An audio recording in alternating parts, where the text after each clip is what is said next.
this meeting to order. Good evening. I'd like to call this meeting to order. Would you join me in saluting the flag, please?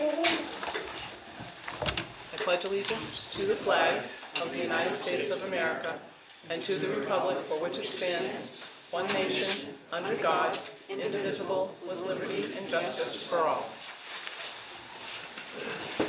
Okay, let it be known that we have a full board here tonight.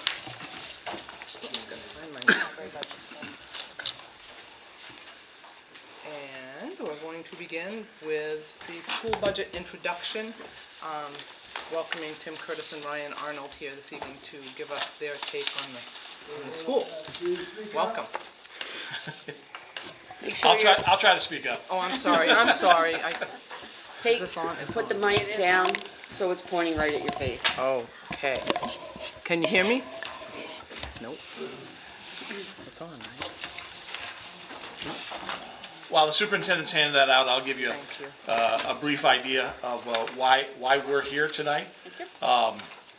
Throughout the years, it's always been, I think, important for a good communication and transparency between the town and the school, because the budgets for both come out of the same pocket. And so we just wanted to give you an idea where the school budget is headed this year. We've only had one official meeting with the board, and we've had 2 budget committee meetings. When we were meeting with building principals earlier in the year, every principal said the same thing. We have more behavior issues with students than we have ever seen. And it's not just with students that might receive special education. It's in the general population. Suspensions are up. We've dealt with expulsions. We're dealing with it from pre-K all the way through high school. So one of the things that the school board was committed to was trying to increase the amount of resources that we had to deal with behavior issues. So one of the things that we added to the budget this year were 2.5 positions. 1.5 positions would be at the elementary school to create what Ryan will speak about is basically a program to allow students that are having difficulties to get time out of the classroom so that the teacher or ed tech doesn't have to deal with them directly and put them in a place where they can, work through their processes to be able to return to the classroom. Right now, there's nothing like that exists. And the other position would be in the high school to have a licensed social worker working in the district out of the high schools. They'd serve all the buildings.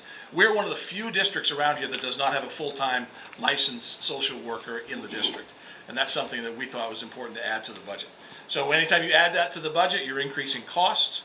What I'd like to do is let Superintendent Ryan Arnold talk to you about expenses a little bit, and then I'd like to come back and just kind of give a final word on revenues and what opportunities we have there, and what I suspect the impact to taxes will look like. So I handed out, a few of you were at our budget workshop the other day, and this is what we were looking at. So I thought I'd give that to you tonight so you can see the numbers we were looking at. One of the first things I talked about, and I've spent a lot of time this year meeting with, talking about ED 279, our state subsidy. I tried to learn about it. There's only 5 pages of it, but it is very complex equation of figuring out how much money is allotted state subsidy to them. And I think there's some misconceptions. This is just a funding formula. Over the years, I've said, people look at ratios in that formula and say, oh, this is what your teacher to student ratio is. This is what you have. It's just a funding formula that they do for every school to say, hey, this is how much money we think your school can have. It doesn't pay for it all. It's just a small amount, and then that's why we have to have more money to run the school. So by looking at it and sitting through many meetings, and I invited a lot of people to these meetings to try to understand it better, I've really summed it up. If you look at the first page, I kind of look at it as a 3-legged stool. And there are 3 major components that funding formula really addresses.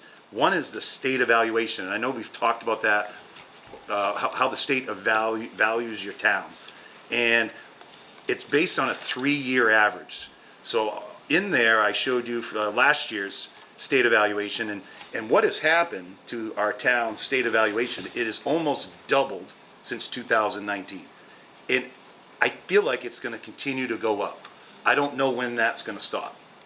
That's my guess. So if you look at what's gray in there is, it's a 3-year average, and I don't know if that figure's perfectly right, but we're up to 602,800,000 and change as we're evaluated. And what they do to ease that off is they average the previous 2 years. But what's gonna happen is you're gonna see that the smaller figures that are in the 400 million, they're gonna disappear, and you're gonna start having the significant, so your state evaluation of the town is gonna go up quite a bit. And basically what that says is, your town's worth more, so you can pay more. It's that simple. So that's one big leg of the stool of our evaluations. Then the other one is student count. I think I went back when we had Athens as part of our district, which was, I think, back in 2000, I have it somewhere. I think we had 1,000 students in the district. Once they pulled out, went down significantly, but we're at a point where we're going to be below 500 students in the district. So it's almost cut in half. Okay, that does not help state funding. So they actually do a 2-year average. So if you look at the second part there, right now we're right around 530 based on the state funding.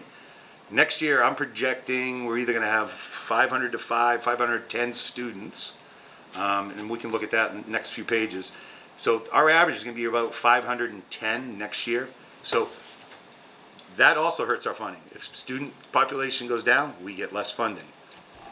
Town evaluation goes up, we pay more, but we get less funding. So the other one is our disadvantage rate, which actually helps us. Those are the forms that we're actually one of the best districts in filling those out. It's basically what's your income. It's aligned with a free and reduced lunch, but ours has kind of gone up the last couple of years. You know, it used to be around 72, we're up to 76, but we actually get more funding because of that. But that funding does not offset those first two legs. So this is kind of what the ED 279 is. There are other components in there, special ed, we get funding from that and other avenues on there, but these are the three major ones that really, where our state funding comes from. So I just kind of wanted to present that to you, and in case you had any questions, but I'm still diving in, I'm still learning, but I'm trying to figure out ways. I actually just met with someone today, and there might be some things I can change to help our funding in the future, gifted and talented and other special ed things, but so I'm kind of working on that right now. But so if you look at the next page, this is kind of our draft budget that Tim was talking about. So I originally took last year's budget and I just added in what we really needed to function, what I thought we needed. What went into this was increase in wages, increase insurance, increasing these positions. We actually have added 2 elementary positions mid-year this year. I had to add those to the budget. So when we started off, it was going to be $1 million increase. And I looked at Tim, we looked at each other and we're like, whoa. So that was back in February. We started just plugging in numbers. So since then, I've gone down every budget line, and there's a lot of them. There's a few thousand. I went through for about 3 or 4 hours with my business director, Holly, and we went through every line, and I basically asked her, what is this for? Nope, we don't need it. Or we cut stuff in half. So there were a lot of lines I just reduced where I felt was comfortable. One of them, for example, was our lawyer's fees. I think we had 20 or 25,000, and I was comfortable making it 10. So I was able to cut that down by 15. I haven't used them a lot. I have a lot of resources. I don't feel like I need to call them for every decision. So through that, right around March 13th, I was able to trim off the budget about 178,000, which you can see. So I got that kind of down to that increase. From there, about a few days later, there's a lot of stuff in there we estimated. Other wages and stuff came in, and we kind of recalculated, so I was able to drop it about another 170. So since I originally started, I was able to get it down to about 300 and bring it down about 350,000, which you can see there at the top. Okay, and we already talked about where those increases really were coming from. So if you turn to the next page, I then looked at, student numbers at each grade level. Currently, right now, from pre-K to 6, we have 3 teachers in each of those grade levels. And we actually added a pre-K and a second grade teacher mid-year just for the need of, and as Mr. Curtis was saying before, the kids need to spread them out more, because it was just, there's a lot of behavior problems. There's a lot of kids that are struggling with de-escalating, coping skills. And we felt at this time, let's add them. Instead of having 15, 16 kids in those classrooms, let's get it down to 10 or 11. Might calm them down, a little bit more attention to them. So we've done that. And then 7th and 8th grade, there's probably 4 or 5 teachers that are just doing that. They're currently at the high school. We shifted those grade levels a few years ago. And then there are the numbers 9 through 12 at each of those grade levels. Looking at that, and this is where it's tricky. You know, if you have 30 students at a grade level or under, I can see having 2 teachers. But we're kind of, if you look at each of those grade levels, it would be nice if we had 50 kids in a grade level. We could justify 3 teachers guaranteed, maybe even 45. I think 20 is a little too much in a grade level in one classroom, but definitely 8 or 9 it works really well. I mean, the kids get a lot of attention. There's a lot more learning. There's less behavior problems when you have those. But I just don't know where the balance is. I'm comfortable with anywhere from 13 to probably 14 or 15. Don't really want to get close to 20. Don't really want to fall below 10. So it's hard, because if you look at those numbers, it's not a division problem. You know, you're floating between 30s and 40s. So do you have 2 teachers? You're going to be pushing 20 kids in a classroom. You do 3, you're going to be pushing the other direction of having not enough. So I don't know what the answer to that is, but by looking at that, I kind of presented to the school board during the budget workshop. There's probably a possibility of cutting 4 positions somewhere in those grade levels, which would be another savings of about $250,000, about $257,000 I estimated. That's an option. Then I went one step further, my option 2. What option 2 only works if you do option 1, is what I said to the board. Option 2 would be if we did reduce some of the classrooms at the elementary school down to 2 teachers, it frees up space. So my thought was, don't move any of the grade levels this year. So meaning, what you have in pre-K to 2nd grade, keep those kids at MES. It would just become a pre-K to 3rd grade. So your 2nd graders would stay right in that building. It'd be 3rd graders. Do the same at the middle school. So right now at the middle school, you have 3 through 6th grade. Keep those 4 sets of kids there, 4 sets of students, and that would just become a 4th through 7th. And then your high school would be 8 through 12. So it wouldn't really be a huge impact. We would just kind of keep the kids in the same building. If we did that, I think there's 2 more positions I could cut back at the high school for another savings of about $128,000. And that's what we've been discussing so far, of where else I could possibly make cuts. So I'll pick it up from there. Thank you, Ryan. Yeah. So if you're looking at that page that Ryan just referred to, with those 5 or 6 different numbers, starting at over $1 million and working their way down, where we're at right now is the middle of the page, $672,000. That's the increase to the budget that's before the board right now. The school board will do another workshop this coming Tuesday, the 31st of March. Public's always welcome. It'll start at 6. It'll be in the high school cafeteria. So if you have questions about this, questions about adding staff for behavioral issues, questions about possibly taking away staff and keeping the students in the building that they are in now, that's the time to come and ask the school board. They'll be wrestling with this. Now, if the school board agrees to both of the options that the superintendent has provided. Then it drops the increase down to just under 300,000, where the number is 287,780, about a 2.5% increase. If you're looking at just sheer numbers, I think a 2.5% increase to a budget is fairly good in this world that we're living in right now. But obviously to do that, we've got to cut 6 positions. So those are the discussions that are before the board right now, and that's the expenses. The other side, as Ryan alluded to, is your revenues. He mentioned the ED 279. Because of our student count down and our valuation up, we're going to lose about $100,000 from what we had last year. So even if your budget comes in absolutely flat, residents are going to pay more because the amount coming from the state is lower this year. And it is such a convoluted system that you can compare district to district. Carabec has a similar budget, similar size student count. Their ED 279 gives the Carabec resident $500,000 more this year. It's just the way the numbers fall in that ED 279. I wish I could say that it was always equal, but it's not. And so the other thing to think of is, what are we going to use out of our fund balance? Last year we put $1 million from fund balance to offset the budget. We're going to talk about that next week. Holly's got some recommendations. It's not $1 million. We've got some options that we can do. We designated some money last year for capital. We haven't used it. We may undesignate that so we can offset taxes. But either way you look at it, the school budget is going to impact the taxpayer more this year than the other two budgets, the town and the county. From what I've seen of the town budget, it looks like you're discussing use of fund balance to be about a fairly flat budget. The county budget's going to come in fairly flat to the town of Madison. So really it's the school budget that's going to make the difference.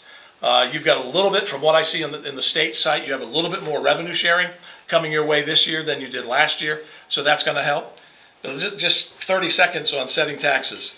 Last year, you set taxes based on raising $8.5 million. So after you took all your expenses, school, county, and town, and then you took all your revenues, it was $8.5 million is what you raised from taxation. Talking with Shirley Bartlett, your sales ratio is pretty good this year. And I think she's had this discussion with you where you're not looking at doing a market adjustment this year. You're not looking at raising people's values again. So if that stays the same, then you can think, okay, if I raise that $8.5 million, $600,000. Every $600,000 you raise that, so if it goes from 8.5 to 9.1, that's going to equal 1 mil in your mill rate. It's going to make your mill rate go from 14.3 to 15.3. What that will do is impact everybody's taxes by about 7.5%. So if you've got a $200,000 house, and now you have to raise 9.1 million, an extra 6 million, it's going to add $200 to your tax bill. And so that's about the same no matter whether it's a $100,000 house or $300,000, it's going to be 7%. That's how that's generally going to work out. So the scary news is, if we stay at that $672,000 increase and we don't add any more to fund balance, you're looking at a $1.2 million increase to the taxpayer, which is 2 mils. I'm not comfortable with that, but I'm just one member of the school board, and that's what we've got to discuss next Tuesday, 6 o'clock at the high school's cafeteria, and you're all welcome to come. That's what we got. Thank you. Thank you, gentlemen. Thank you so much. Thanks.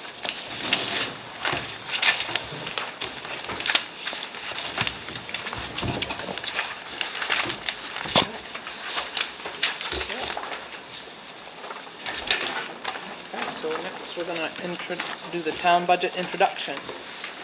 Town manager and department heads.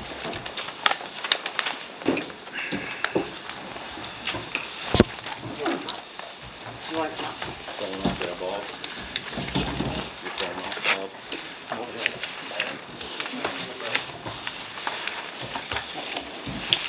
Right? Yeah. Right. I'm also. That's a project. Yeah. I was wondering where the agenda is for the regular meeting. Resources management program. It's on this. Thank you. Oh, yeah. Show me right to the side.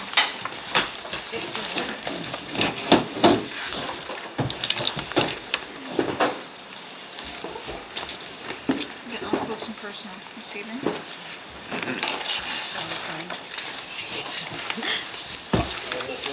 Oh, yeah. Okay, Yep. shall we begin? So,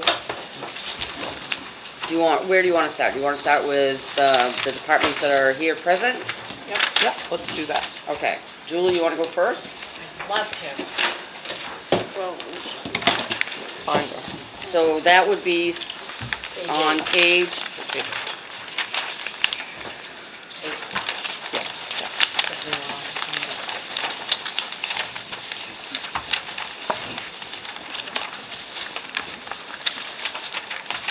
what page? Page 8.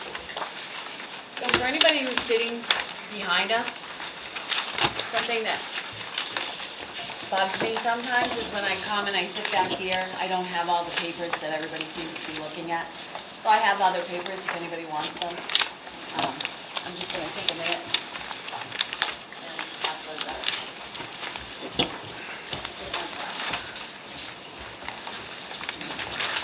And I'm basically referring to grants I've gotten over the last 20 years. The problem that we're having with the grant, what my job description is, because I'm asking for a raise. And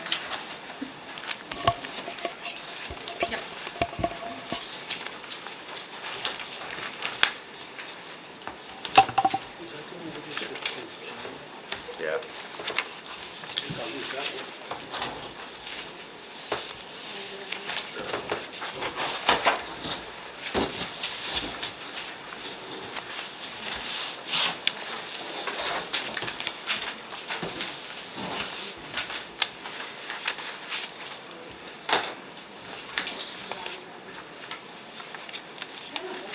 Several people. Yeah. You don't wanna go off these to see whether there's adjustments. Yeah, so was this one, she just sent me this one this afternoon. Oh, she did. Yeah, the only thing that wasn't in it was the tap, the road surface man. So this is the same as that.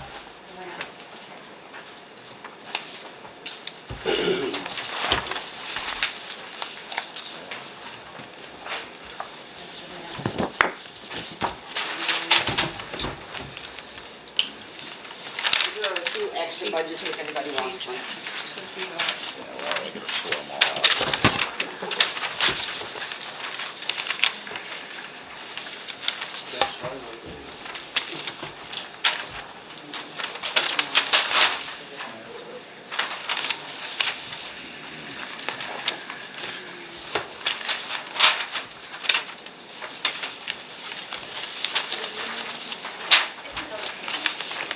You gonna take me at my word?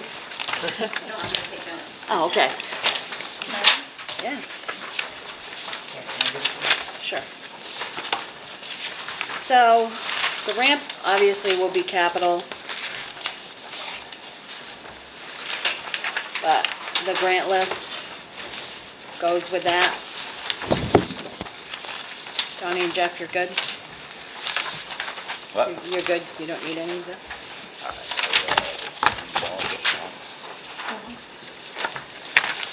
I have more here. You can pass them along.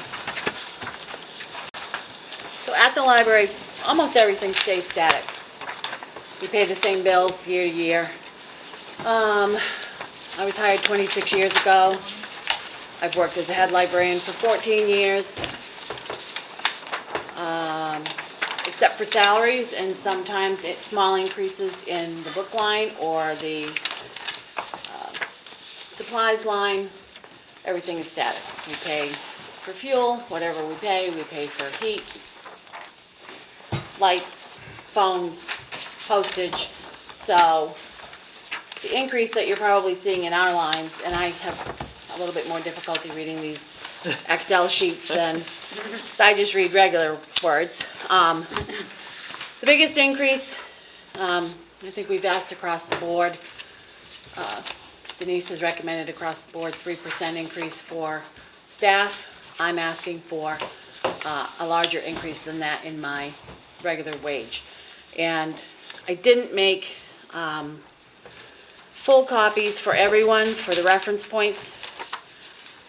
I'm asking to go from $26 an hour to $30 an hour, and here is why. The library is a town department, that makes me a department head. As I said, I've worked for the library for 26 years, 14 of which full-time as the head librarian. The road commissioner is also a department head. I have his rate of pay as 37, plus the proposed increase. The town manager, her rate of pay is 41, plus the proposed increase. I'm not asking for 37 or 41, but it also says on my paperwork that the highway foreman, who does good work, but who was hired 4 to 5 years ago, is making $30.08 presently, and with the proposed increase will go to $30.98. So that is why I'm asking for a bigger increase than the 3%, because if you only ever get the percentage that everybody gets across the board, you're always paid less than the people who were hired after you. We had a discussion about this at the budget meeting that I had with the town manager and the town clerk, finance director, and one of the select board members, Kathy, was there, and we all discussed that. So that is the biggest increase. There's one other thing that we have van delivery for interlibrary loan. If anybody doesn't know what interlibrary loan is, if we don't have the book, because we only have a finite number of books in the building, we can get it from another library. That's what interlibrary loan is. Right now, we pay postage, so we've had to limit people from 2 books a month per patron to 1 book a month unless they pay postage. Postage is somewhere between $4 and $5 a book. So now and then, I'll get a new patron who's only interested in reading a very rare series that was written 25 years ago that we don't have, and they want to read all 17 volumes that month. And we can't do that because it's cost prohibitive. So we will be on van delivery. Instead of costing us between $300 and $400 for postage, it will cost us a flat rate, I think, of $175 and change. That's what she told me. That's what we were quoted, so it'll cut that line in half. We'll still use some postage, when I send out overdues, or if I, send out whatever kind of regular mail I have to send out in envelopes, but that's the one increase. We did switch from natural gas to propane. This is the first year. It's difficult to know how much we're going to save based on 1 year, but because we were paying for fuel, and we were paying that price again for delivery, we have to be saving something because we're no longer paying that. I think the other lines are pretty much right where they need to be. Even though our janitorial and maintenance work that's done by Bobby Bishop, who also does the cemeteries, the small cemeteries in town, he's considered contract work. So under janitorial services, even though he can set whatever rate he wants to set, he's content to get the 3% or 4%, whatever the increase is for regular employees, he takes as his increase for the year. I think he makes about, I don't really know, I think between 23 and 25 per hour, but that's contracted work. He has to pay all of his taxes out of that, his workers' comp, pay for his insurance and such. Anybody have any questions about those things? I did bump the fuel up a little bit, because of the fuel prices and the gas and diesel prices that have just hit the roof right now. Yeah. So I did add that up. I put a little bit more in there. Okay, thank you. And then there's the paid family medical leave, which is a main law, so that's nothing, that's added in this year, but that's completely controlled by whatever the percentage is. But that comes out of our own pay, so I don't know if is it half of it is from our pay and half of it is paid by the town? Yes. Okay, so a 0.5%.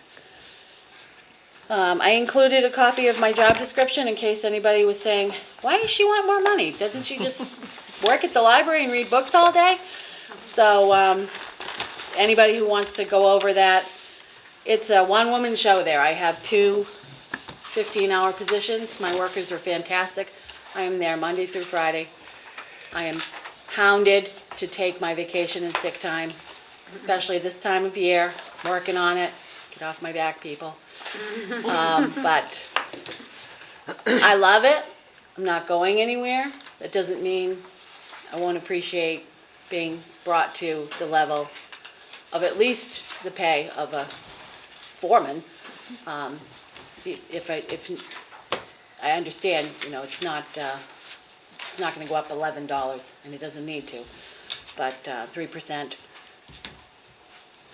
doesn't feel like it's gonna match the amount of work that I do. And it's everything. From every person that comes through the door, we have homeless people, we have people who need photocopies, we have story times, we have books, interlibrary loan, I manage the website, I manage the grants. I did give everyone a list of the grants that we've managed to be funded for in the last 20 years. I was writing the grants even before I became head librarian, so in the last 20 years, we've gotten $146,000 in grants. And we have saved taxpayers from paying that, funding that. Our biggest problem going forward is that the ramp is crumbling, literally. And it seems as if that's the flyer, that's the paper that says salient points. I used this, I tweaked it a little bit from, just barely from the last meeting that we had. We met with an engineer and a representative of one of the companies that was interested. We understand that it'll have to go out to bid because it's over $5,000. But keeping in mind, there are lots and lots of things to be considered. And because not everybody has a paper, and because not everybody who might watch this has a paper, library is built and furnished for $8,800 in 1906. The current ramp was constructed as part of a library renovation in 1984.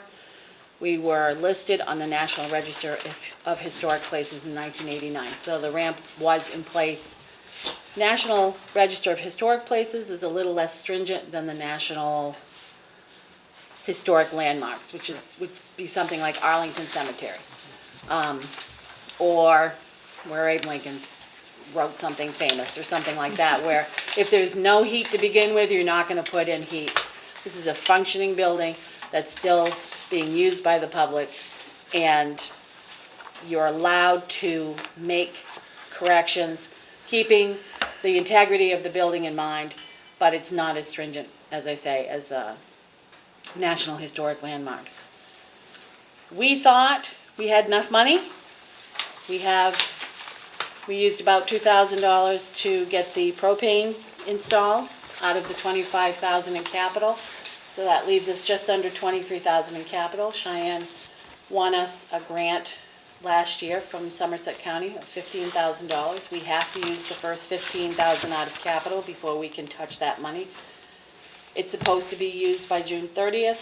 There is an option for extension with extenuating circumstances. But the last communication we had from the engineer said this project is very specific to the building and the style of it, what we're going to use for it, and it will be closer to $90,000. I did not have that number when I applied for a grant from the small and rural libraries. That grant was for ADA access. I had a couple of days to put together a grant, got it done, got it submitted. It was between $5,000 and $15,000. I thought go with the lower number sometimes, because I thought we were just bumping it up a little bit with engineering fees. So I haven't heard back. I'll hear back, I think, in April sometime for that. So that's what we're looking at as far as capital expense. But it is the law, and ADA compliance needs to be met. There are reasons why we're not considering a metal ramp or a wooden ramp. They're slipperier. they rot, they rust. We are very close, as you can see under please consider, just the configuration of the property that the library sits on to begin with, close proximity to the house and barn next door. There's a basement emergency exit structure because the steps come out of the ground, and there's a little concrete hut with a door on the front of it. And there's a propane tank behind that. For patrons who can't walk stairs, they most likely can't walk long distances. We are looking at an automatic door and a rigid awning or some sort of little roof above that automatic door so that things don't freeze up. The roof of the library is at least 15 feet above the ramp. It freezes every year. We have to salt it because you can't get the door open. You salt cement, it rots the cement. The ramp was fine for probably 30 years, and then it started falling apart. We've tried, as library trustees and myself, to look for grants, to look for budgets, to look for this, to look for that. One of my other trustees who will be here, in addition to my head trustee who's here tonight, said to me today, we're not engineers, we're not even carpenters, and we understand that something has to change so that we can get this and be in compliance with the ADA access. And that's what we're looking at. We have been reassured by the engineer that if they use precast concrete, they can use the same shape, which is necessary because of the proximity of the house, which is not that far away. And it will probably last 75 years. This is the last ramp that I am building in my work life. Julie, I hope. did he give you any idea as to, I know he's only talked to one contractor, but what the time frame of I contractors think are going to be when where we it's so asked- special? When we asked about this, because we were like, okay, what are we looking at? Because probably late summer. Okay. I But mean, that's there soon had to as- be a yeah. month, he said a month to get the engineering plans together. Yep. Then we have to put it out to bid. We can probably push it to 30 days, you said, For the contractor. for the contractors. So we have to put it out to bid, then we have to choose our contractor, then they have to do the precast concrete, which is actually a benefit because they do that in a climate-controlled building. Yeah. So, and then they pin it together on site. Highway, I was talking with Jeff, I think it was earlier today, but all of these meetings run together.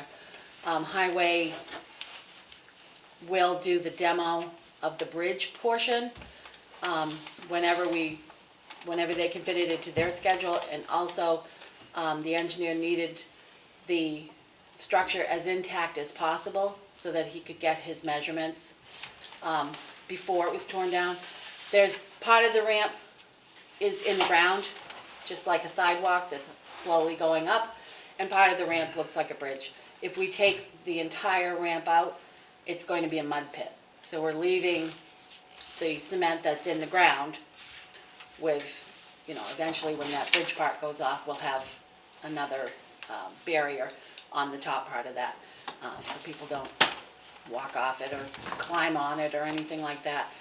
But we'll leave that part of it that's in the ground and flat on the ground, flush with the ground, I should say, until just before construction, because otherwise it's gonna be a swamp. Also, the walkways need to be replaced. I got some numbers from Jeff today. It was $5,250 from Fine Line. That's Yeah, correct. from Fine Line before, accounting if Highway takes the big cement slabs out and, around the monument. That will bring it down a little bit. It'll be under 5,000. We don't know how much lower than 5,000 because we can't roll over regular budget monies. I have about 3,700 in my general maintenance and building maintenance that I would put towards that before I touch the capital money, because we can roll capital from one fiscal year to the other. But I'd like to get the walkways done and the bridge part of the ramp demoed before the end of fiscal year, for safety, for the ramp, but also because the walkways are not great. They're not even great for people who are walking with a cane or with a child. We had the dome worked on, we had the roof worked on, we had a scissor lift for both of those projects. It was hot, and when you put that kind of equipment on pavement, it sinks. So that's what we're looking at doing. Any questions about any of that? Have any questions? I don't think we have, the line in capital does not match what we're looking for at this time, but Right. Right now, okay. Right, that's correct. Good, thank you. that it? I think All so. right. So, no, okay, thank you. Thank you. You're welcome. Anybody end up having questions? I'm at the library, There you go. unless I'm forced to take my time off. I'm gonna move back here so that you have a little bit more. Thanks, Julie. All right. Next. Donnie, are you ready to go? I guess so. Okay. That would be starting on page 3.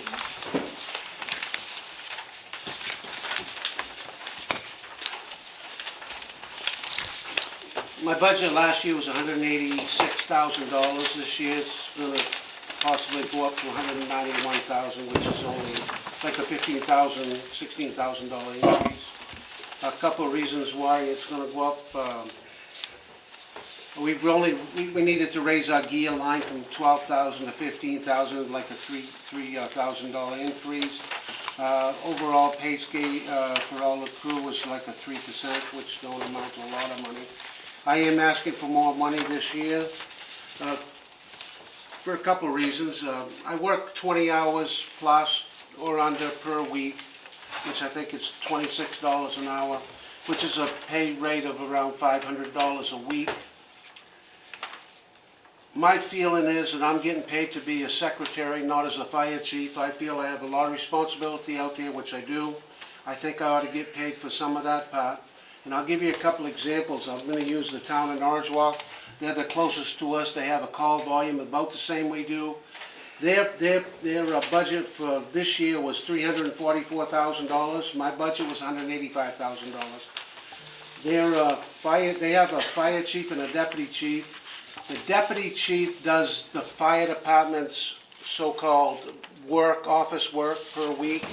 He gets a salary of around $30,000. That includes his, which he declined, I believe, that includes like a $6,000 insurance package. He declined that, so he's gonna take the pay, my understanding. The fire chief gets $16,000, so those combined get around $46,000.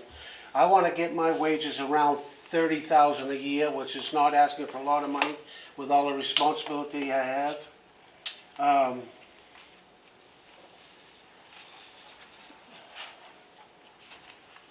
I don't know if, we'll talk capital later, right? Yeah. If there's any questions there, I'm glad to answer anything. The gas and diesel lines need to go up. Did we increase that? I don't have it on my paper. No, we left them the same, Oh. but with the prices as they are right now, I'm just Yeah. gonna make sure that those go up. I'll probably, would you say, I have no idea where we, I know, that's the problem. hopefully it's back down by, Maybe similar to what you've done with the others. Yep. what are you thinking, Denise, a 1,000 on each one, or? I wouldn't go that much on gas, diesel maybe. Gas is not. Gas, I'd probably go to 2,000, and diesel, I'd probably go to 5,000. Okay. And that, what's that bringing up? That just brings it up, $1,500. Okay, so it's still around 193,000. Yep.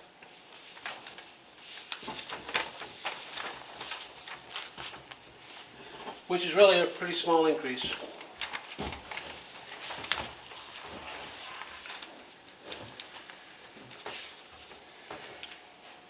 Anybody have any questions of Dawn? Are we all good? Guess not. So we can move on to highway, All right, thank you. Sure. which is So- on page. Highway starts on page 5. So of course, as usual, the wages and the personnel line has gone up. Excuse me. Actually, It went down a little bit. actually it went down, yeah. Yeah, it went down a little bit because it was overestimated last year. We had a position that we didn't fill. Everything else has gone up, not a lot, but just the cost of doing business and everything else has gone up. Cutting edges, for example, some of them particular types that we use have doubled in price in the last couple of months. I'm hoping they're gonna go down. We do use a lot of them, especially this winter. Everything else is pretty close. Denise and I discussed about the gas and the diesel fuel. We bumped that up a little bit, along with, our water rates from the water district. Our general repair and equipment repair, price of parts have also gone up quite considerably, along with everything else.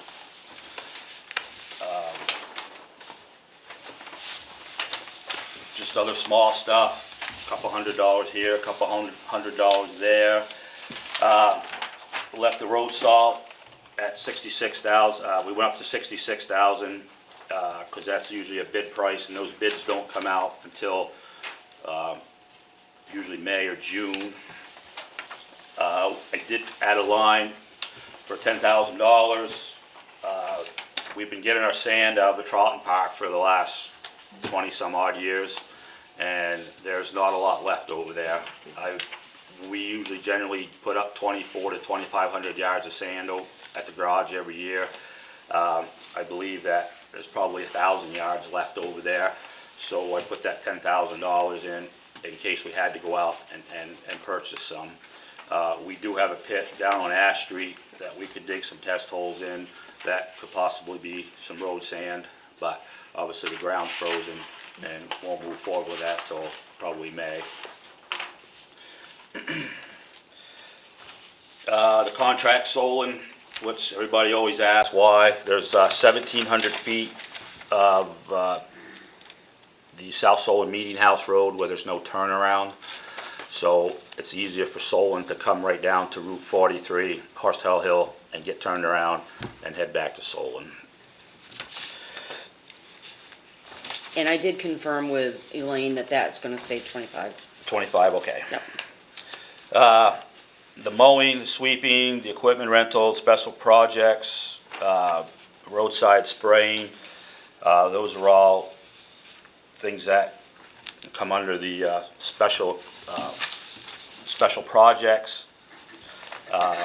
The road, all the lines and stripes in the parking lots need to be done this year. The Old Point Avenue School, Rennie's parking lot, the town office, and the police station, the Irving station. That's roughly gonna run around $3,500 to $3,800 if we decide to do them all this year.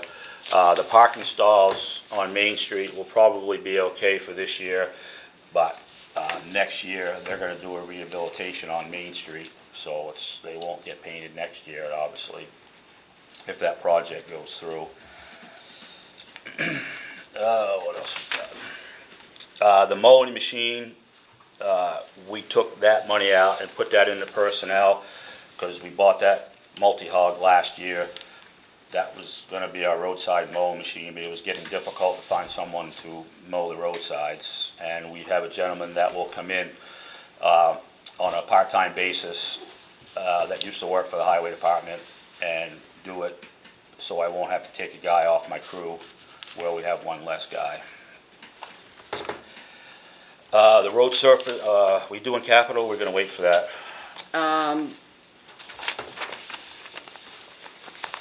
Let's go ahead and wait for a minute. Let's just stick to the regular highway Okay. budget for right now. Anybody have any questions?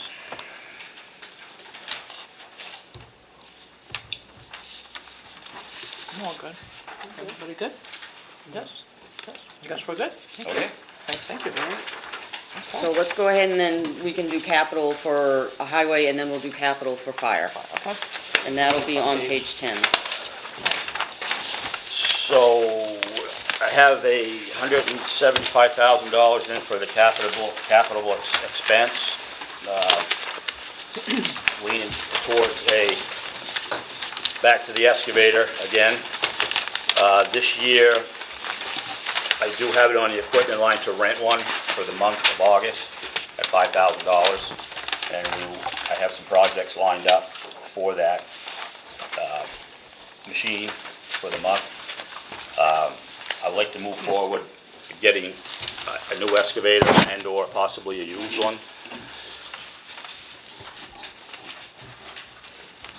Culverts will stay the same.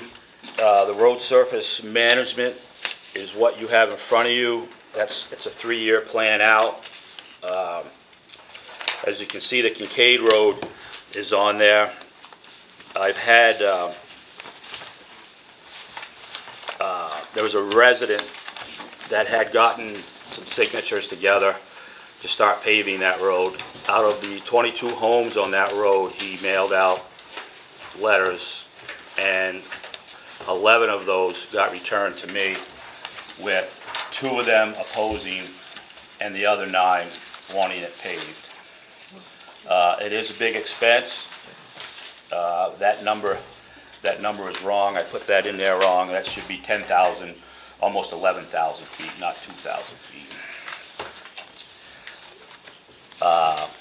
The other roads in town are up on between Main Street and Route 43.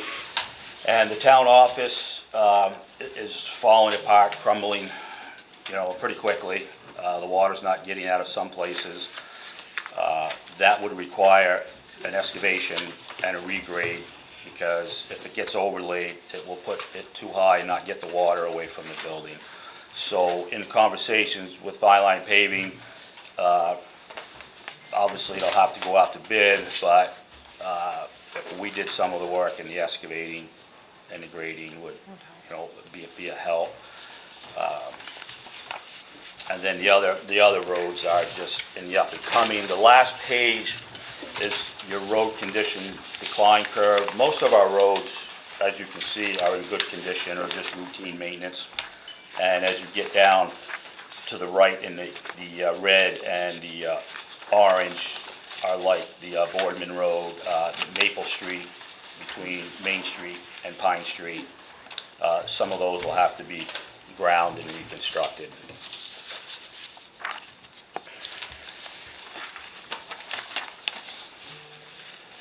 Any questions on that? Good job. Yes? Don't get me repaving to do it. Please don't get them. You see what happened out where I live. What's that? Yeah. Any questions? I got a question. Sure. That section of road down the River Road that we talked about where, from the past with on that curve. Yes. been there, Is that part of this? No, capital, or that is will come out of the TIF budget. Okay, I do have a price somewhere here in my packet. I think it was around $17,000 to grade and pave it, and set it over 11 feet like we did the other section. And that will be done, that's gonna be one of the first projects to get done this spring when the posters come off. So with Kincaid, what is it that you're gonna do? It'll be fine graded and put 3 inches of pavement on it. The whole way? Pardon? The whole way? No, just a section from the Blackwell Hill Road in. Gotcha. The first mile, or excuse me, no, that 1,000 feet, that 2,000 is correct. I want 1,000 feet per section. So 1,000 feet would put you Okay. just about to the first house on the left-hand side, and then another 1,000 feet will put you about where Floyd Wood lives on the Kincaid Road. They'll be graded and shaped and paved. There again, that's a big project Big project. to ask, the town to pave the road, but I've had many requests from the residents out There's a there. lot of homes out there now. So you're just doing it in sections, though? Are you Yeah, doing- it would cost too much to do that whole Right, road, right. Kathy, and I wouldn't do the whole road anyway. You can't do down in that. I wouldn't do down to the bog area, and Oh, then, that's you know, fine, too. possibly next year, if this goes through, maybe start on the other end and come in another 1,000 feet. The last couple years, the roads have been holding up very well through the springtime. We only had 1 or 2 bad spots on that whole road as compared to what it used to be. So it's been holding up good the last couple of years.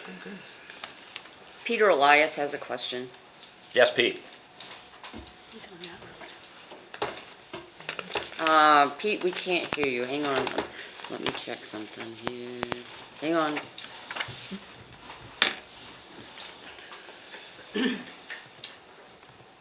All right, try it now, Peter.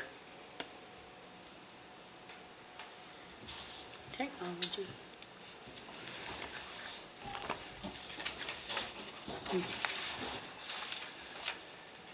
Okay. Can you type your question in?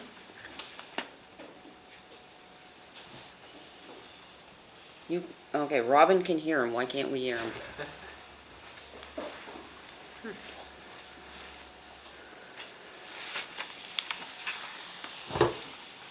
The state's gonna do 143 too, right?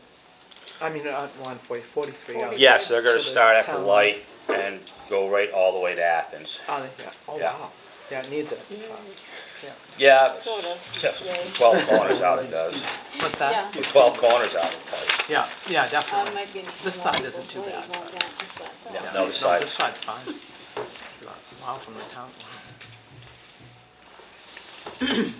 Robin, do you want to try unmuting and see if we can hear you?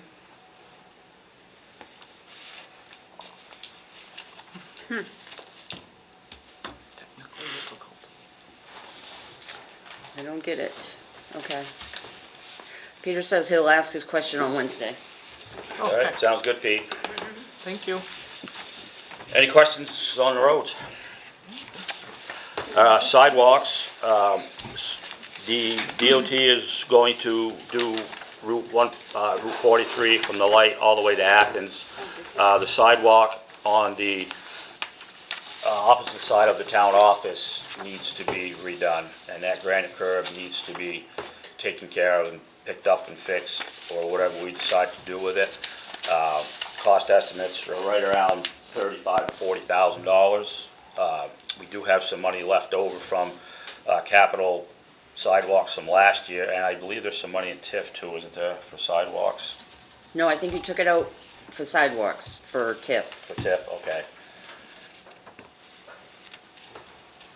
No, I don't think we did. I think we took 5,000 of it out, didn't we? Yeah. I don't know if we took the whole amount. We didn't take the No. whole amount out, I don't We think. took No. a portion of it. I think we Yeah. took 5,000. But anyway, so that section of sidewalk is going to be, you know, redone, you know, this summer before they get their paving project done. And there's a few other spots in town that need to be redone in front of the church on the corner. And starting some work down in front of the mill is in dire need of some repairs. I have to get a hold and have a meeting with them to see what they want to do and what they're gonna take care of this next summer on their paving project down through there, because they'll be also doing some work on the canal bridge also. So there's gonna be a lot of stuff happening down next summer. But those are my sidewalk projects for this summer. And I believe that's it. That's it? Yeah, those all up to bid. What's that, Bob? Sidewalk all up to bid too. Sometimes, yeah, sometimes they do, yep. Depends how big the project is. Anybody have any other questions of Jeff? With regard to capital? No? Good. Thank you, Jeff. Welcome. Thank you. All right, Donnie, you want to go on your capital? Sure. What do you have for a figure that I have in capital right now to set aside for trucks and SCBA's? For these two pieces of paper, it's conflicted, it's not matching for some reason. So there was 100,000 that was budgeted for this year, fiscal '26, correct? and there's 100,000 that was carried over from last fiscal year. It wasn't 125, was it? No, it was 100, I thought because it there were was- 2 years of 50,000 each. Okay, So there's 200,000, it only shows 100,000 in the fiscal '26 budget, correct. okay? But there's 200,000 that's basically banked right now. Okay, we're proposing for 250 more thousand towards the truck. Yes, that's For what this- you asked For for, next year, right, plus the carry forward for the 200,000. correct. That'll give us around 450,000. Yep, We have see, the engine 74 out to Company 2 station in East Madison is 32 years old. We as a town have been replacing trucks every 30 years. We're kind of behind the 8 ball right now a little bit. And we need to catch up because we have a engine 71 in-town pumper is 24 years old. So in another few years, we're gonna have to replace that. oh, I heard you that time, Peter. Hey, how you doing? Hi, Pete. Go ahead. Where was I? So that'll give us about 450,000 towards your tanker. That'll probably cost 500,000 or 600,000, 600,000 or more. So that's something we gotta decide when it's gonna take a couple of years to build this thing, so we gotta decide what we're gonna do pretty quick and get this thing moving forward. I've been putting $25,000 away in capital every year. We need to replace our SCBA bottles. I believe it's in another 3 years, or around $3,000 apiece. We have 42 of them. We probably won't replace all 42, but if we don't get an AFG grant to replace these, then we're gonna have to take it out of our budget. So that's why I'm putting 25,000 away per year. And that's it for my capital. And 10,000 for the building. Correct, we need to replace we've replaced the steps and the doors. We need to put a roof on that out back there, he said. And I don't think it'll be 10,000 to do that.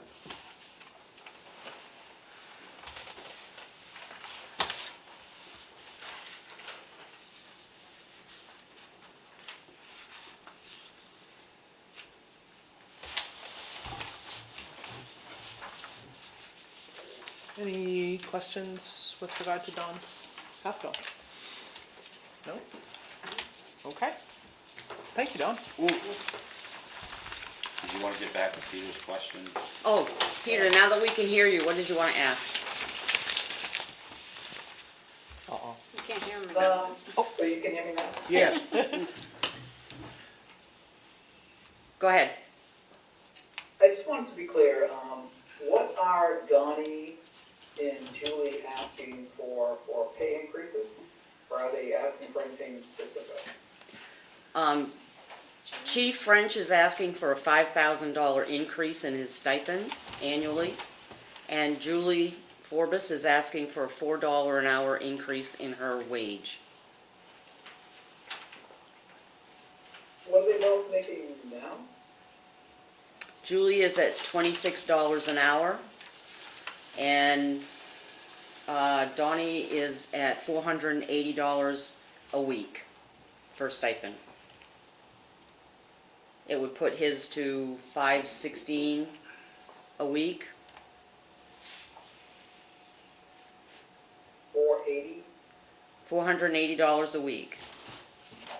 So he's at $24,960, and he's asking to go to $29,960.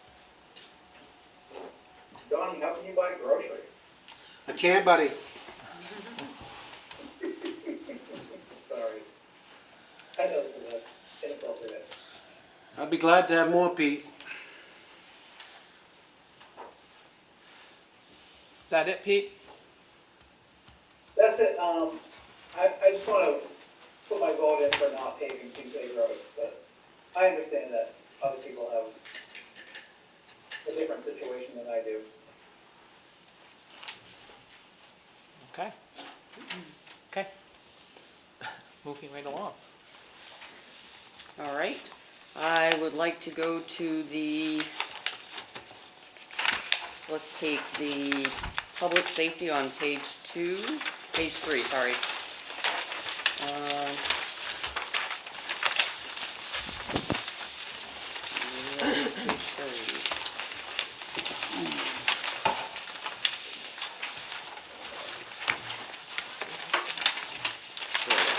Sorry. So the ambulance is actually, per capita expense, and right now we're at $23 per capita, and that's 4,725 people, times $23, and that's at the 108,675, which is fiscal '26. I anticipated, based on previous year's increases, a $2 per capita increase. So I have it listed as 118,125. George got a hold of me today and said it's gonna be a $5 increase instead of a $2 increase per capita. So that's gonna go up to 132,000.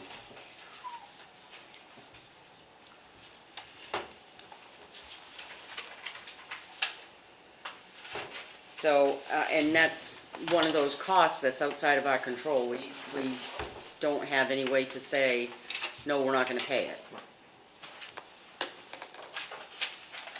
As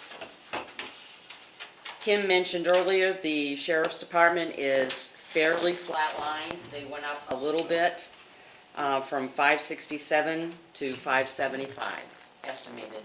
They don't have a final number yet because they haven't finalized their budget. And the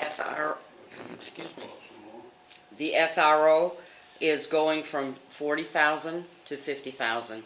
And the school department is also going up 40,000 to 50,000. So each of us are gonna see an increase in $10,000 for the school resource officer. And the county is still gonna pick up or kick in some towards that cost. And that has to do sort of with the grant money, it kind of decreases as the years go on, okay. That's what I understand. Yeah. Yep. Any questions on those? Anybody? No? Okay. All right above that is the assessing portion, and you'll see that that went up a considerable amount. The assessing agent is asking for an increase from 50,000 to 60,000. She's finding that it's a lot more work than she had anticipated with her original contract.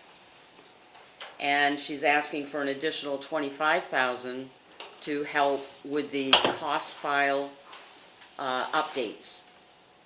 The numbers that are in the real estate system that make a determination of the average value versus the good condition versus the new excellent condition, the square footage, the residential versus rural, things like that.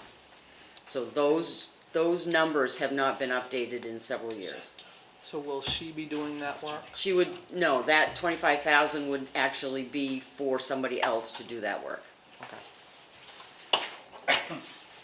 Is there any chance that someone in the office can do that work? No, I don't think so. Okay, just curious. Okay. All right.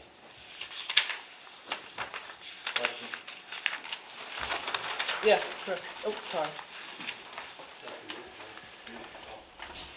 What are we getting more for that $10,000 more for assessing? She could be here more hours? Is she only here one day a week or one day a month? One day a month. One day a month? Yep. And she wants $10,000 more? And she's working, well, she works remotely other times. She's not only working on Madison one day a month. She's working on Madison at other times from her remote location. But yes. How come none of this stuff's going up in bid? Asking other people for quotes. The ambulance goes up, we don't ask the hospital, see what they would charge to do it?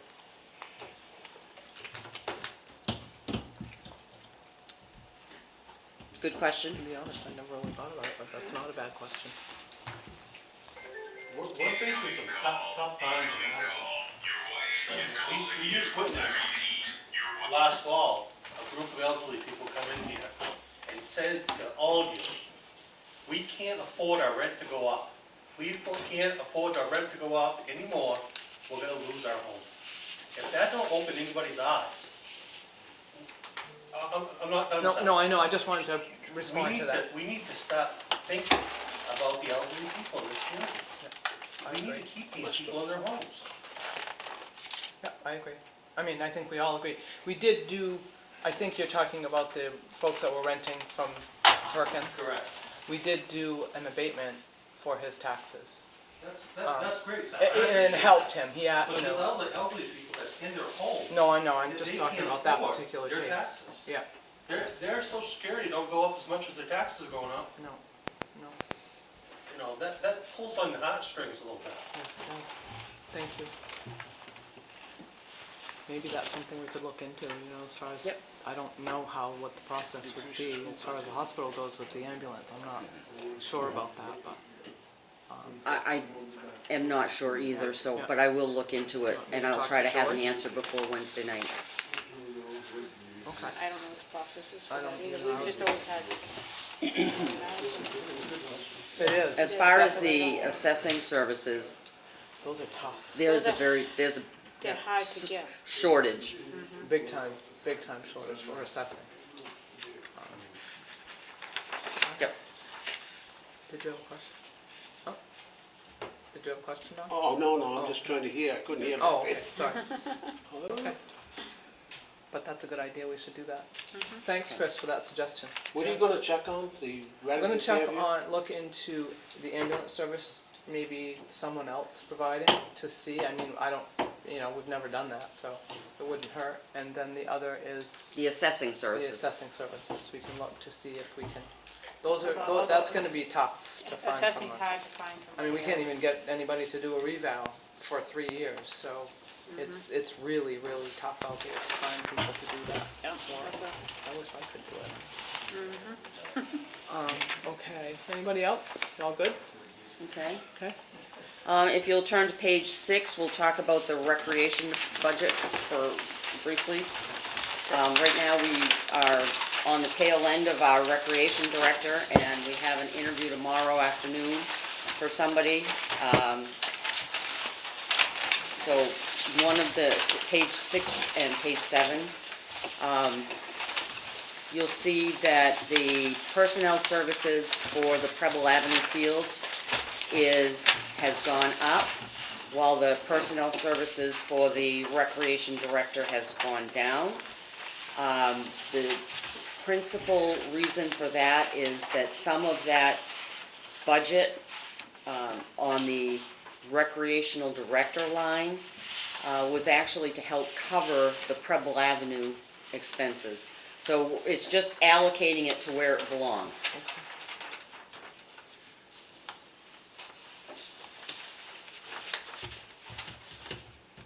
When we do get a new rec director, you'll see that the health insurance line is yellow, 18,785. This is, health insurance and fuel costs are probably the two biggest increases that we're gonna face in the budget.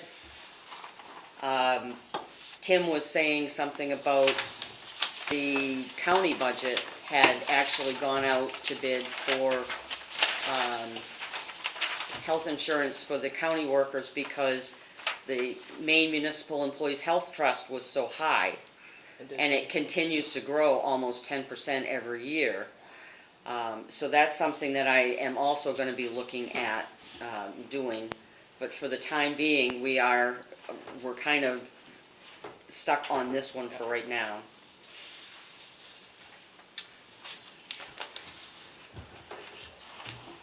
So Danny Morshed did not take the health insurance, he had the cash in lieu, which is why you'll see that the ICMA match was higher than what is proposed. The cash in lieu is just not there. But the health insurance cost is.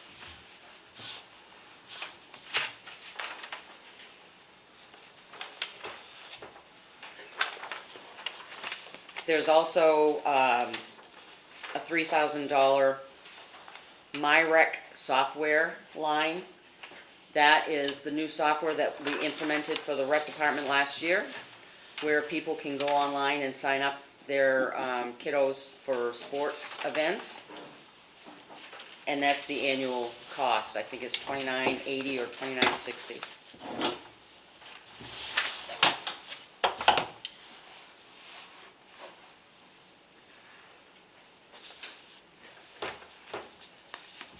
So the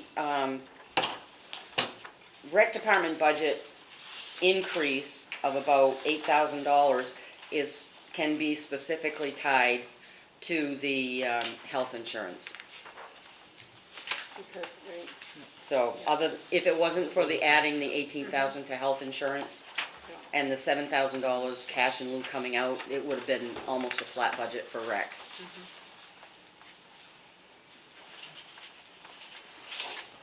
Questions? Anybody? No. You all good? Okay. Okay. Page 9, under the community services, community programs, general assistance and service organizations.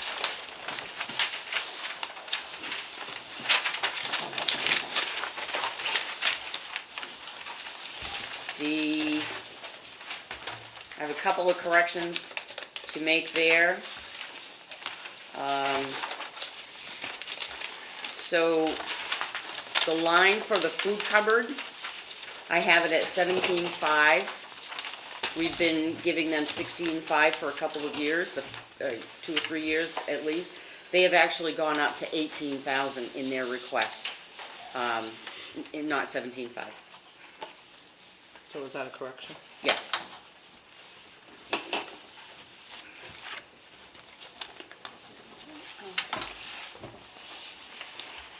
And then 2 lines below that, Kennebec Behavioral Health. We've been doing $500 for them a couple of years now, and they're actually asking for 5,000. I don't know that we can do that, but that is certainly, that's their request, and so I'm putting it in there as their request. And I think this speaks almost directly to what Ryan and Tim were talking about with the schools, the behavioral issues with the kids at the school. There's just such a great need. I'm just going across that line, it doesn't look right to me. So Kennebec Behavioral Health Yeah, shows 500 for goes business. 500. yeah, Yep. 500 all the way across. Right, and then instead of being 500 under 27, it Oh, needs that's to a be correction. 5,000. Okay, that's a correction, I'm sorry. Yep. Sorry. Denise, what do we get for that service? Kennebec Behavioral Health, we don't get anything directly, it goes to the citizens, the residents, they receive, do you want to speak to that? They receive assistance in counseling and alternative. It's a donation that the town makes to an organization at town meeting. It's one of the ones that sends a request letter to the town that the voters have to approve it at town meeting. Do we have a rough idea how many citizens from Madison this is for? They would Yep, have sent you if you wait just a second, I will tell you that.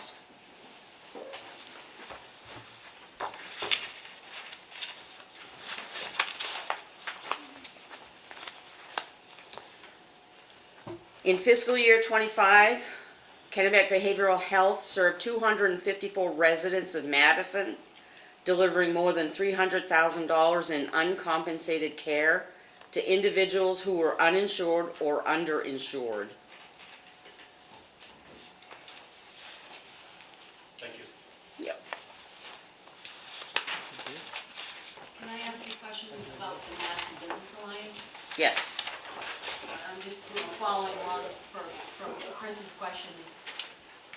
I understand, $3,000 and they're asking for $7,500. What are they spending it on? Madison Business Alliance, we're actually going down to 5,000 on that one.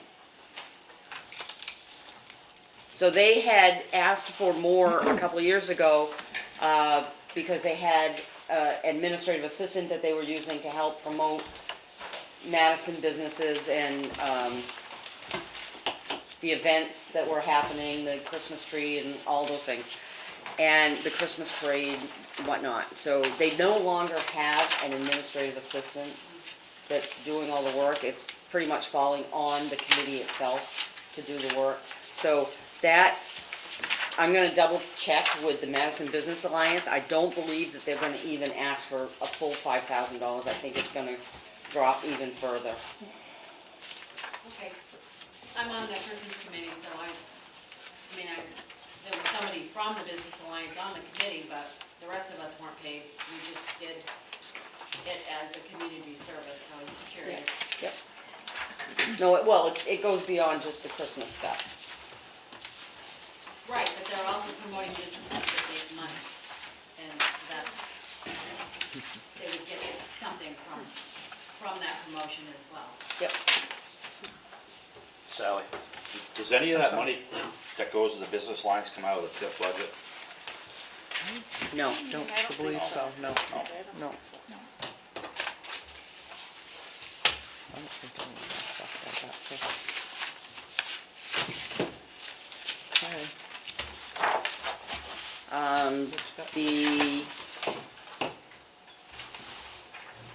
Let's see, the Humane Society, under Community Service Organizations, that's a contract we have with the Somerset Shelter, and that is an amount that they go up every year. And the next nearest shelter, I think, is in Farmington or Waterville. Either one, yeah.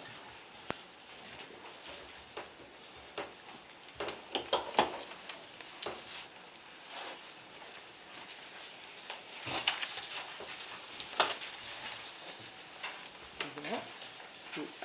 Any other questions on that? Okay. You guys all good? Okay. I'm good. Old Point Avenue. The heating fuel, again, is probably the biggest increase there.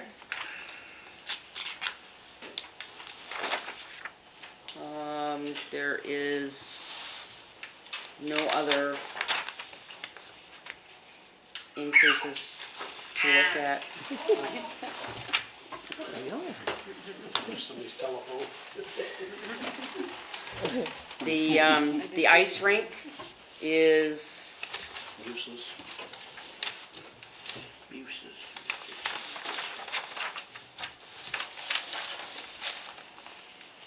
so the total town-owned property is going up $3,000 roughly. Okay. And that covers the Old Point Avenue building, the playgrounds, the tower, the sign, the ice rink, and the East Madison boat landing, porta potties, so. Okay. Possibility is working. Yeah, definitely. Okay, so we're done with that. So if you go back to page 1, we can start at, on administration if you want.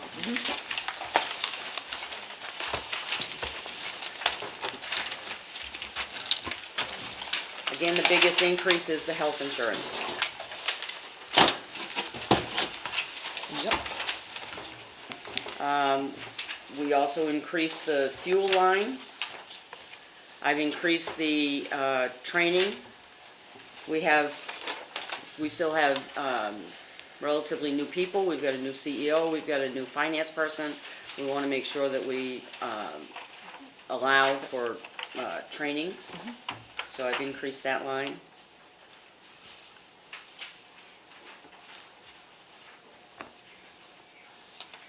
We tried to keep everything else as close to the same as possible. Down the contract services,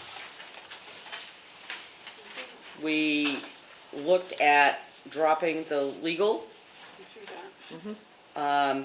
but we spread it out in other areas.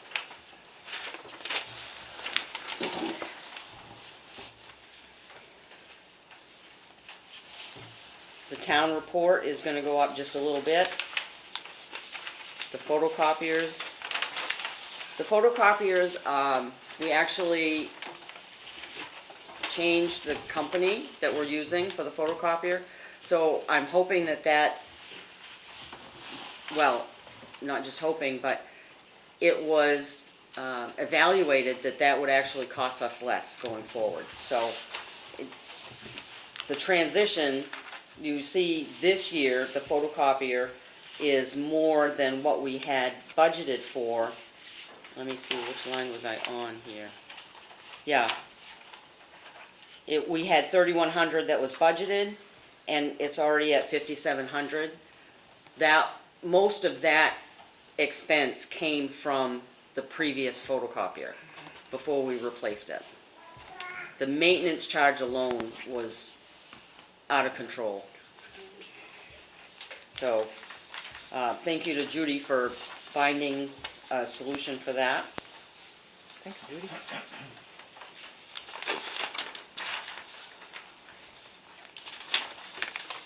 Any other questions on that one?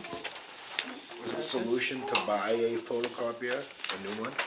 I think we're leasing it. The solution was to lease it. We were leasing prior, but what happened was we went out of contract, out of that leasing contract, and then it had a year-over-year increase, and then it had already happened for 2 years in a row, and it wasn't caught. So when we got our first photocopier bill, it was more than the bills even budgeted.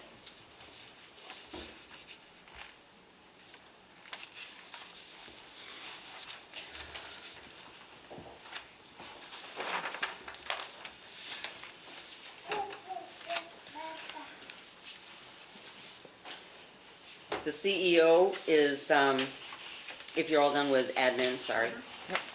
The CEO line will actually go down a little bit because the current CEO, being new, is making a little bit less than the prior CEO. But the health insurance is gonna get us because he's not going to be taking the cash in lieu option. He's taking the health insurance.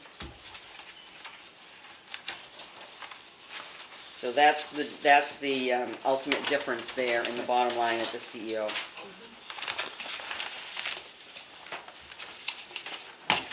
Elections stayed flat. And so with all of those proposed increases, it takes the admin budget from 856,000 to 931,000. So it's a hefty chunk.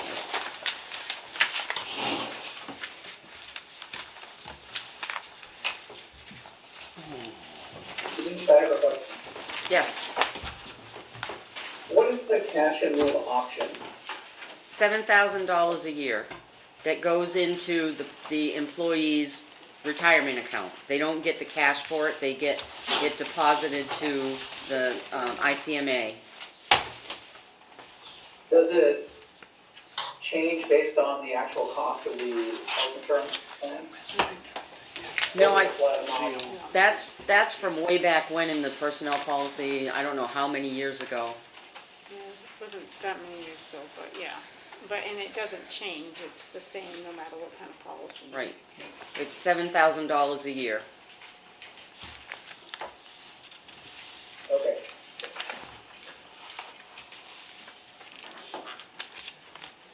But they have to prove that they have other insurance in order to get it. Understood. Denise, can you tell me if Medicare funds steps up this year? The credit enhancement agreement is up in July. The TIF itself is not up until 2035, I think. Okay, so it's still shopping? Yes, yes. But the credit enhancement, which is where they get like 20%, or they get 70% of the taxes back, that ends this July unless they apply for a new credit enhancement agreement. And they haven't applied yet? They have not yet. What's the deadline?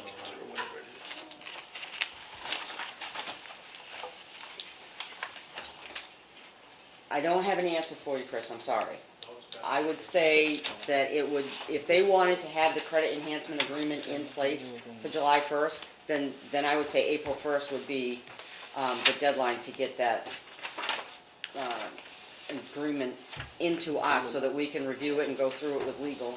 What will happen if they don't? If they don't, then the credit enhancement will just stop, and they'll have to wait until we can enter into a new one. Another year? I don't know that it would have to wait a whole year. I don't know that. I would have to do some double checking on that, but I will make a note of that. Do you know how much money they get back currently on that TIF agreement? Right now, I think 70%. they get 70%, right? So they get 70% of the taxes that they pay to the town. We keep the float, because we hold it for a month, and then we give 70% back to them. And right now, I think their 70% is about $340,000, give or take. It's over $100,000 each tax payment. I just did it. I can't remember the exact number off the top of my head, but I just did the split this March. But it was over 100,000. How often did you get it back, Cheyenne? We Twice give a it year. back 30 days after we take in a tax payment, and it's every tax payment, so twice a year. What would the town do with that money if they don't ask for it? Is that gonna go into a revenue line? It would go into the general fund as regular real estate taxes. Thank you. Okay. What's next?